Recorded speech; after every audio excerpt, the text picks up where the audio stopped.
ಕಂದಮ್ಮನ ಮೇಲೆ rape and murder ಆರೋಪ. ಹುಬ್ಬಳ್ಳಿಯಲ್ಲಿ ಸೈಕೋಪಾತ್ ಪೈಶಾಚಿಕ ದುಷ್ಕೃತ್ಯ. ಠಾಣೆಗೆ ಮುತ್ತಿಗೆ ಹಾಕಿ ಆಕ್ರೋಶ.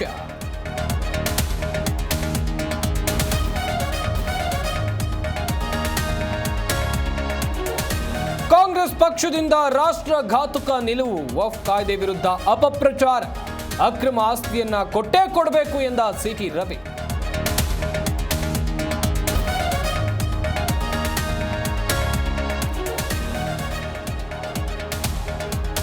ಕುಡಿದ ಮತ್ತಿನಲ್ಲಿ ಮಹಿಳೆಗೆ ಚಾಕು ಚುಚ್ಚಿ ಕೊಲೆ, ಮರ್ಡರ್ ಮಾಡಿದ ಆರೋಪಿ ಕಾಕಿ ವಶಕ್ಕೆ. ಗೋಕಾಕದ ಕನಗಾಂವ್ ಗ್ರಾಮದಲ್ಲಿ ಘಟನೆ.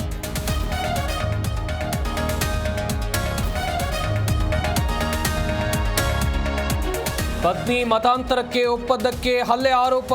ಪತ್ನಿ ಹಾಗೂ ಪತ್ನಿಯ ಸಂಬಂಧಿಕರಿಗೆ ಗಂಡ ಥಳಿತ.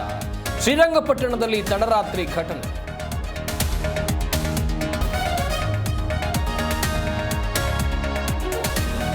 ಸವಾಯಿ ಸ್ಟೇಡಿಯಂನಲ್ಲಿ ಆರ್ಸಿಬಿ ಕದನ. ಗ್ರೀನ್ ಜೆರ್ಸಿಯಲ್ಲಿ ಗೆದ್ದು ಬೀಗುತ್ತಾ ಬೆಂಗಳೂರು. ಟಾಸ್ ಗೆದ್ದು ಬೌಲಿಂಗ್ ಆಯ್ದುಕೊಂಡ ಆರ್ಸಿಬಿ.